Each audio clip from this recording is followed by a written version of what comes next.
Bismillahirrahmanirrahim. Assalamualaikum warahmatullahi wabarakatuh. Sahabat Islam Ramah, kita berjumpa kembali dalam analisis Timur Tengah.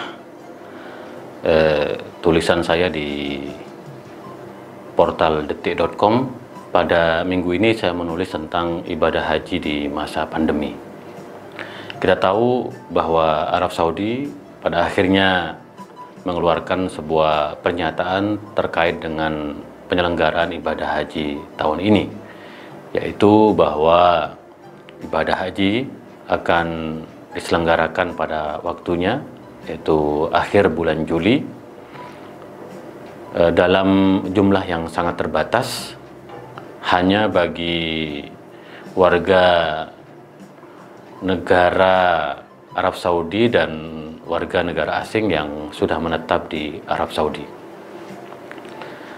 Hal itu atau sikap ini diambil karena mengingat pandemi COVID-19 yang masih mengancam Arab Saudi dan berbagai belahan di dunia, karena belum ada tanda-tanda di mana pandemi akan selesai, terutama di berbagai dunia Islam masih menghadapi ancaman pandemi. Oleh karena itu, keputusan ini diambil dalam rangka memberikan kesempatan bagi warga Arab Saudi dan warga negara asing yang tinggal di Arab Saudi, dan sekaligus memenuhi ibadah rukun Islam yang kelima, yaitu ibadah haji yang kita biasa laksanakan setiap tahun.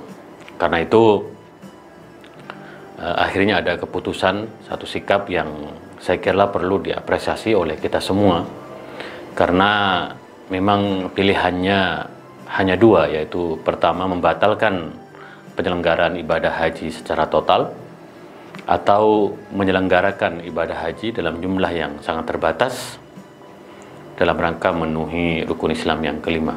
Itu analisis yang sebenarnya sudah saya tulis dalam beberapa hari yang lalu.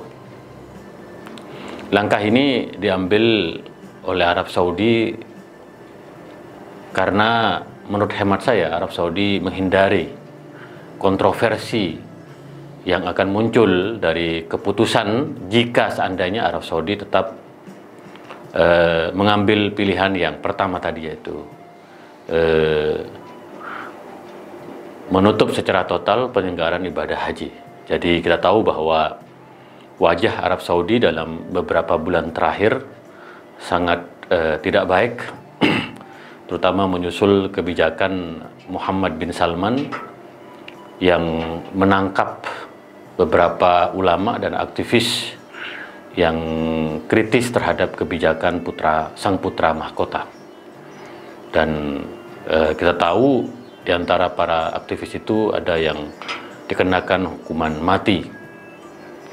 Dan belum lagi kasus Jamal Khashoggi yang kita tahu hingga saat ini tidak ada titik terang tentang bagaimana hukuman atau sanksi yang dikenakan bagi pelaku pembunuhan atau aktor atau otak dari pembunuhan terhadap jurnalis yang berasal dari Arab Saudi tersebut. Jadi memang saat ini Arab Saudi ingin mengambil langkah yang relatif aman dengan memutuskan untuk tetap menyelenggarakan ibadah haji tahun ini dalam jumlah yang terbatas. Meskipun hal ini tidak mudah karena Arab Saudi kehilangan pendapatan yang cukup besar dari ditutupnya ibadah umroh dalam 3 bulan terakhir, dan menyusul ibadah haji yang hanya dilaksanakan dalam jumlah yang sangat terbatas ini. Jadi pilihan tidak mudah bagi Arab Saudi, tetapi keputusan harus diambil. Yang menarik dari keputusan Arab Saudi yang diambil tadi itu, yaitu menyelenggarakan ibadah haji dalam jumlah yang sangat terbatas, yaitu setelah menimbang sikap Indonesia yang lebih dahulu mengambil sebuah kebijakan yang begitu penting bagi keselamatan warganya, yaitu tidak memberangkatkan jamaah haji Indonesia. Jadi keputusan Indonesia untuk tidak memberangkatkan jamaahnya menjadi salah satu pertimbangan Arab Saudi. Mengingat jumlah jamaah haji Indonesia cukup besar, melebihi angka 200.000 hingga angka 236.000, menyusul dari jumlah warga Muslim yang terbesar di dunia. Jadi keputusan Indonesia yang kemudian disusul oleh beberapa negara tetangga seperti Malaysia, Singapura, Senegal menjadi pertimbangan bagi pemerintah Arab Saudi untuk menyelenggarakan ibadah haji tahun ini dalam jumlah yang sangat terbatas. Inilah fakta yang harus kita syukuri, bahwa polemik yang terjadi di tengah-tengah masyarakat kita tentang pembatalan keberangkatan jamaah haji Indonesia juga direspon oleh pemerintah Arab Saudi, bahwa keselamatan jiwa, yaitu hifdzun nafas, juga harus menjadi pertimbangan daripada menjaga agama, yaitu hifdzuddin, tentang penyelenggaraan ibadah haji pada tahun ini. Dan tentu masalahnya tidak berhenti di situ, karena hingga saat ini pemerintah Arab Saudi belum memberikan penjelasan perihal protokol dan jumlah jamaah haji dan bagaimana proses pelaksanaan ibadah haji pada tahun ini walaupun dalam jumlah yang terbatas.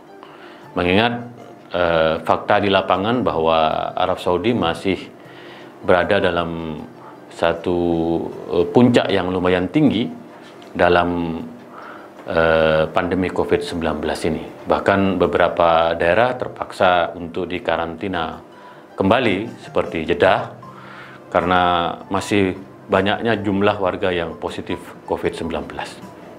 Jadi oleh karena itu pemerintah Indonesia harus hati-hati dan jika perlu mengambil langkah yang tegas untuk tidak mengizinkan kepada warganya yang menetap di Arab Saudi untuk melaksanakan ibadah haji pada tahun ini.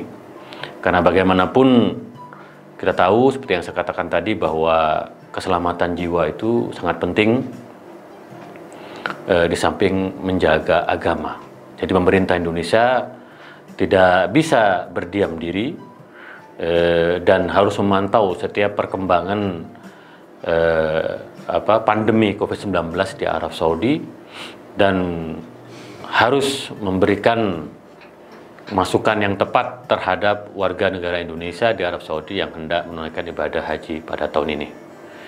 Jadi ibadah haji di masa pandemi ini betul-betul harus mendapat perhatian dari kita semua, bahwa Arab Saudi sudah mengambil sikap dan sikapnya penuh kehati-hatian, dan tentu kita sekali lagi harus memberikan apresiasi terhadap Arab Saudi yang mengambil langkah yang relatif dan baik, karena keselamatan jiwa menjadi pertimbangan utama dari penyelenggaraan ibadah haji dalam jumlah yang sangat terbatas. Jadi itulah kira-kira, dan saya berharap bahwa polemik tentang pembatalan keberangkatan jamaah haji di Indonesia ini terhenti, dan mari kita melihat sesuatu yang lebih penting, yaitu bagaimana bersama-sama untuk menghadapi ancaman pandemi COVID-19 yang tentu kalau kita melihat dari jumlahnya dalam beberapa hari terakhir belum ada tanda-tanda kurva landai atau menurun, justru kurvanya terus naik. Jadi itulah kira-kira analisis saya tentang ibadah haji di masa pandemi. Kita akan jumpa kembali dalam tulisan pada minggu atau Kamis yang akan datang. Kurang lebihnya mohon maaf. Wa ma taufiqi illa billah, alaihi tawakkaltu wa ilaihi unib, wa akhiru da'wana alhamdulillahi rabbil alamin, wallahu muwaffiq ila aqwamit thoriq. Assalamualaikum warahmatullahi wabarakatuh.